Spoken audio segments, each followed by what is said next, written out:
Kemarin ingatkan pengusaha tak permainkan rakyat, hari ini Immanuel Ebenezer malah terjaring OTT KPK. Wakil Menteri Ketenagakerjaan, Wamenaker, Immanuel Ebenezer, terjaring operasi tangkap tangan, OTT, Komisi Pemberantasan Korupsi, KPK, pada hari ini, Kamis, 21 Agustus 2025. Kabar terjaringnya Immanuel Ebenezer dalam OTT KPK di Kementerian Ketenagakerjaan hari ini dibenarkan oleh Wakil Ketua KPK, Fitroh Cahyanto. Benar, ada giat tangkap tangan, kata Fitroh dikonfirmasi pada Kamis, 21 Agustus 2025. Operasi tangkap tangan adalah metode penindakan di mana KPK menangkap langsung pelaku tindak pidana korupsi saat mereka sedang melakukan aksi, misalnya menerima atau menyerahkan suap.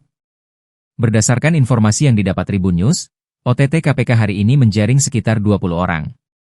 Wamenaker yang kerap disapa Nul itu, diamankan bersama dengan pejabat eselon 2 di Kementerian Ketenagakerjaan beserta pihak-pihak lain yang diduga terlibat. Hingga kini, KPK masih belum mengungkap detail kasus yang menjerat Nul ini.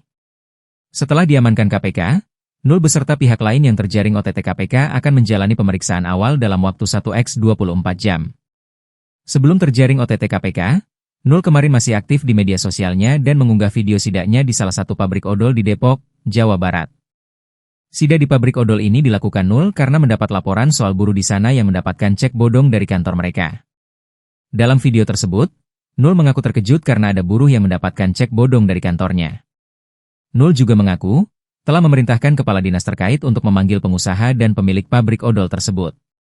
Bahkan Nul juga mengingatkan pada para pengusaha untuk tidak nakal dan bermain-main di pemerintahan Presiden Prabowo Subianto.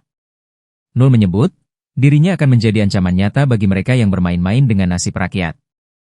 Namun ironinya kini justru Nul menjadi salah satu pihak yang terjaring dalam OTT KPK.